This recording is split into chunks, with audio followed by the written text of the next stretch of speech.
How make confidence in speaking.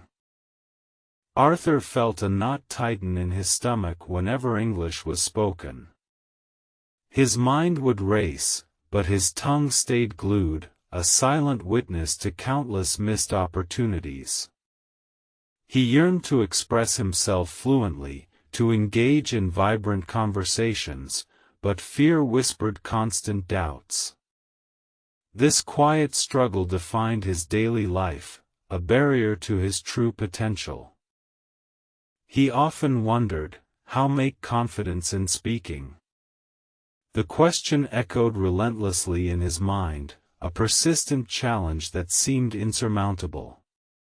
He admired those who effortlessly articulated their thoughts, their words flowing like a gentle river. Arthur longed for that ease, that natural rhythm, but the path forward remained frustratingly unclear for him. His initial attempts were disheartening, filled with awkward pauses and mumbled apologies. He knew the grammar, understood the vocabulary, yet the bridge between knowledge and articulation seemed broken. Each failed interaction deepened his anxiety, making the next attempt even harder. He felt trapped in a linguistic labyrinth, unable to find an exit.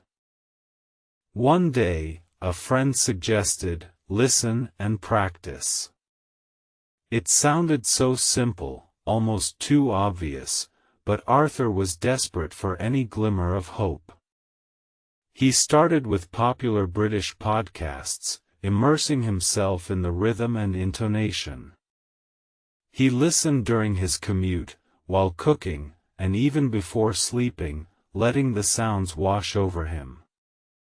The suggestion to "let's talk in British English" intrigued him, adding a specific focus to his listening. He found it charming, the accents melodious, the expressions wonderfully unique. This specific focus made the task feel less daunting, providing a clear target. He started to mimic phrases, initially just under his breath, a secret rebellion against his shyness. Arthur began exploring resources specifically on how to learn English effectively. He discovered that active listening was crucial, not just passive absorption. He started transcribing short audio clips, paying close attention to pronunciation and stress patterns. This analytical approach slowly started to demystify the spoken word, revealing its hidden structures. Then came the suggestion of English story reading. At first, he found it slow, painstakingly looking up every unfamiliar word. But soon, the narratives captivated him, transporting him to different worlds. He chose stories set in the UK, further immersing himself in the British idiom and cultural nuances, finding joy in the pages. He realized why reading is so important. It wasn't just about vocabulary, it built a sense of context, of how words fit together naturally. Reading exposed him to varied sentence structures and idiomatic expressions he wouldn't encounter elsewhere. His understanding of complex ideas blossomed, providing a strong foundation for future speaking. Simultaneously, he understood why you must listen actively and critically. Listening wasn't just about comprehension, it was about internalizing intonation, rhythm, and natural pauses. He started noticing the subtle ways native speakers conveyed emotion and emphasis. This awareness was a revelation, transforming his approach to language acquisition profoundly. Arthur dedicated a specific hour each evening to these new practices. He'd read a chapter, then listened to a British podcast, focusing on specific phrases. This structured routine provided consistency, a key ingredient for progress. He knew that small, consistent steps would eventually lead to significant improvement in his overall fluency. Slowly, almost imperceptibly at first, something shifted. Familiar words began to pop out from the audio, and sentences made more sense. He found himself anticipating endings, understanding nuances he'd previously missed. The fog that had shrouded his comprehension started to lift, revealing clearer linguistic landscapes. His vocabulary grew organically, not just from dictionaries, but from seeing words in context. He started to grasp the subtle differences between synonyms, choosing the right word for the right situation. This depth of understanding empowered him, making him feel more connected to the language's intricate tapestry of meaning. The challenge of English talking practice remained the biggest hurdle. He tried speaking to himself in front of the mirror, describing his day, or narrating his actions. It felt awkward, even silly at times, but he persisted. He knew that practice, no matter how clumsy, was essential for building muscle memory and confidence. He recorded his own voice, listening back with a critical ear. He winced at his pronunciation, the hesitant pauses, the lack of natural flow. Yet, he also heard small improvements, tiny victories that fueled his motivation. This self-assessment became an invaluable tool for identifying his specific areas for growth and refinement. Arthur then joined an online language exchange group, specifically seeking out British English speakers. His heart pounded before his first video call, a mix of excitement and dread. He prepared simple phrases, ready to introduce himself and ask basic questions, hoping to make a positive first impression. His first conversation was a jumble of nerves and half-formed sentences. He stammered, apologized profusely, and felt the familiar wave of disappointment. But the other person was kind, patient, and encouraging. This unexpected kindness softened the blow, making him realize that mistakes were part of the learning journey. He decided to embrace imperfection, viewing each stumble as a stepping stone. He focused on getting his message across, even if it wasn't grammatically flawless. The pressure to be perfect had been his biggest enemy, and releasing it allowed him to speak more freely and spontaneously, without self-censorship.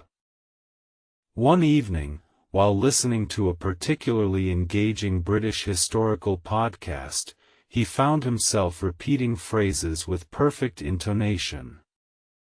It was an involuntary act, a testament to how deeply the sounds had ingrained themselves. This felt like a genuine breakthrough, a moment of profound connection with the language. The stories he read offered not just words, but insights into British culture and humor. He started to understand the subtle jokes, the sarcasm, the understated wit.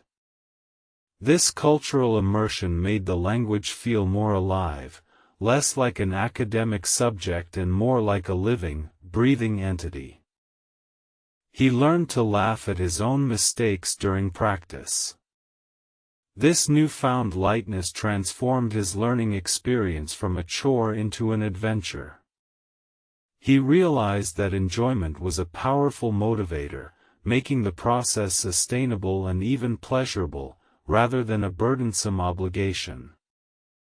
His listening comprehension improved dramatically. He could follow complex conversations, even those with rapid-fire dialogue or regional accents. This ability opened up a world of content, films, documentaries, and news broadcasts, that had previously been inaccessible to him, enriching his linguistic exposure. The British English accent, once a charming novelty, now felt increasingly natural to him. He found himself unconsciously adopting certain pronunciations and speech patterns. It wasn't an imitation, but a gradual integration, a sign of true immersion and comfort within the specific dialect he had chosen. Arthur started participating more actively in the online group discussions. He ventured beyond simple questions, sharing his opinions, debating ideas, and even telling short anecdotes.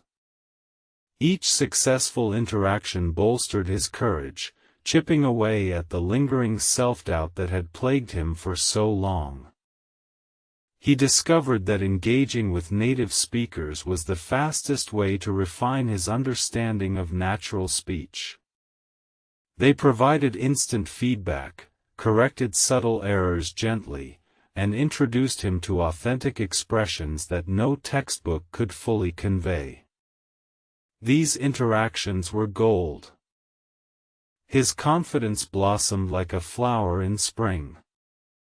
The fear of speaking, once an oppressive weight, had diminished considerably.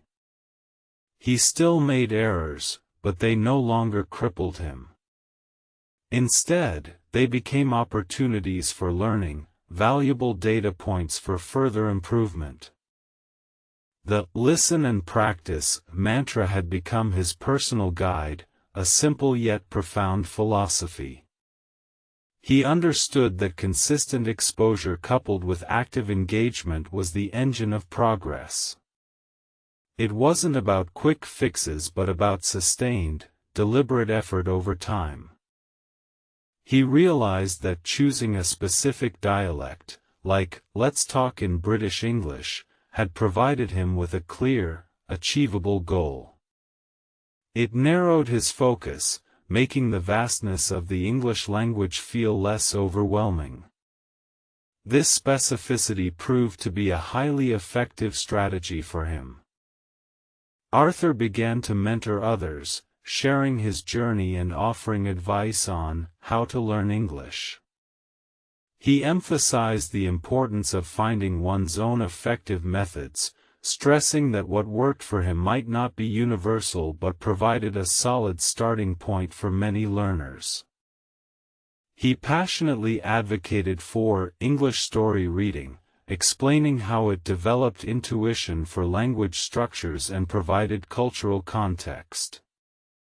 He believed that stories offered a holistic learning experience, engaging both the intellect and the imagination, making the process enjoyable and memorable.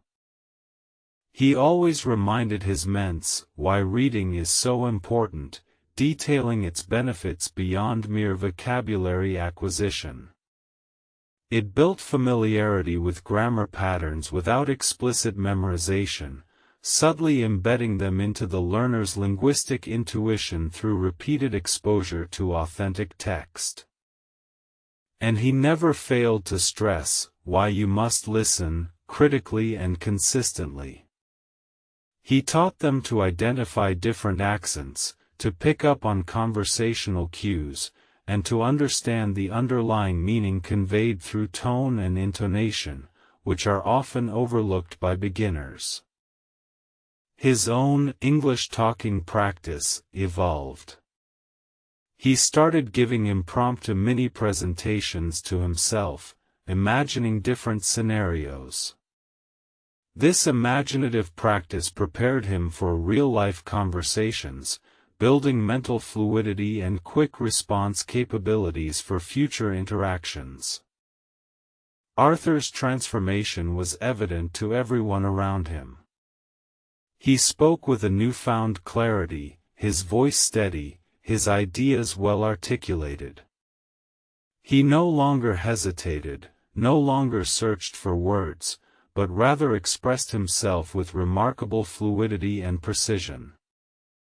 He found immense joy in connecting with people from diverse backgrounds, his English serving as a bridge.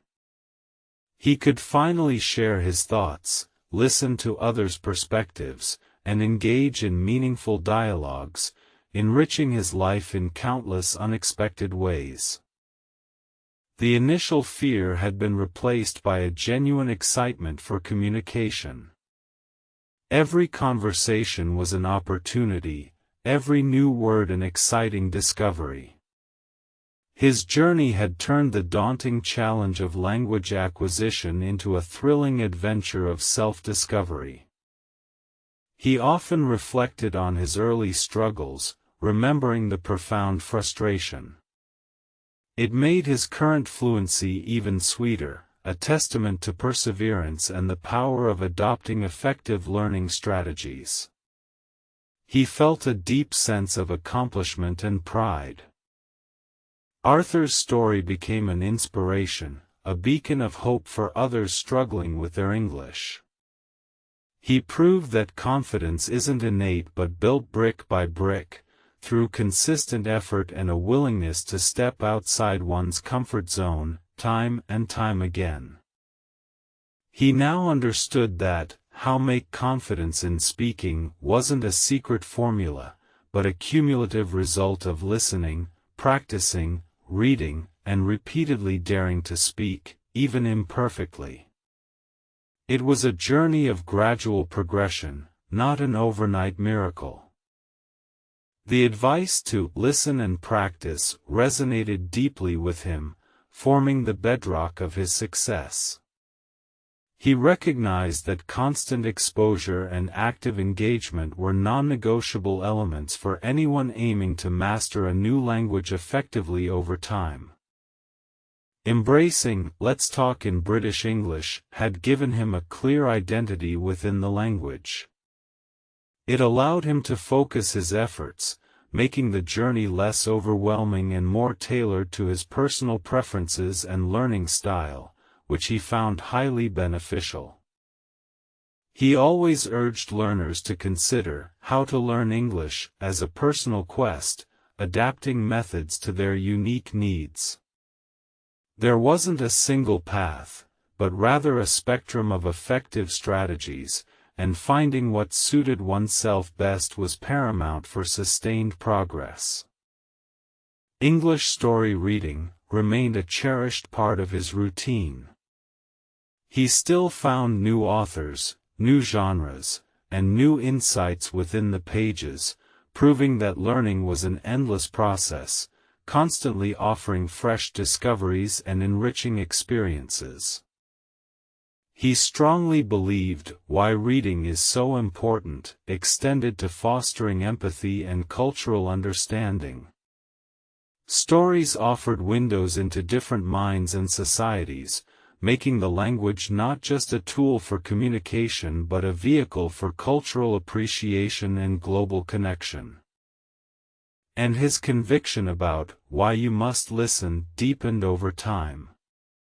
He realized listening was not just about understanding words, but about perceiving intentions, emotions, and subtle social cues that are often conveyed non-verbally through tone and pauses.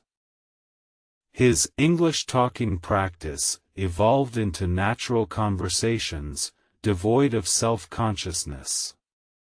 He could now improvise, joke, and engage in spontaneous banter, a stark contrast to his earlier, painstakingly rehearsed attempts, showcasing his remarkable growth.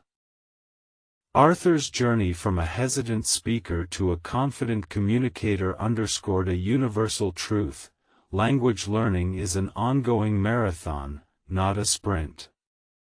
Each small step, each small victory, contributes to the grand sum of fluency.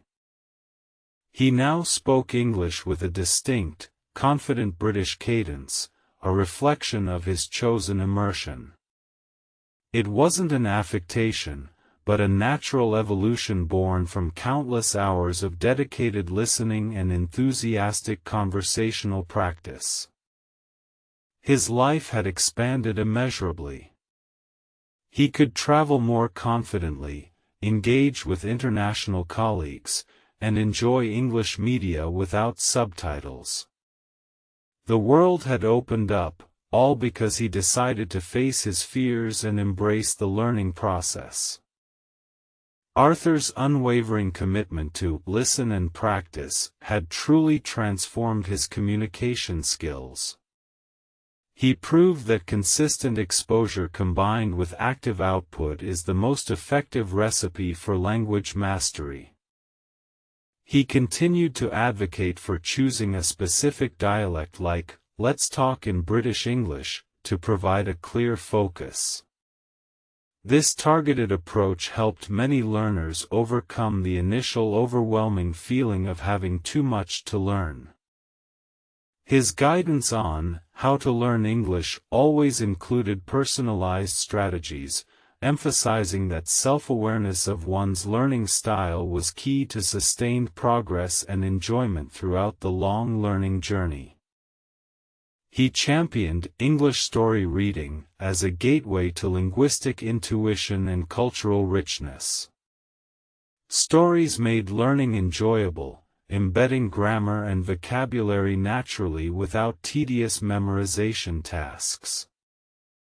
Arthur passionately explained why reading is so important, not just for language, but for critical thinking and worldview expansion. Books offered endless knowledge and perspectives beyond simple lexical acquisition. And he constantly reiterated why you must listen, not passively, but actively, focusing on intonation, rhythm, and natural flow to truly internalize the sounds of the language, leading to more authentic speech.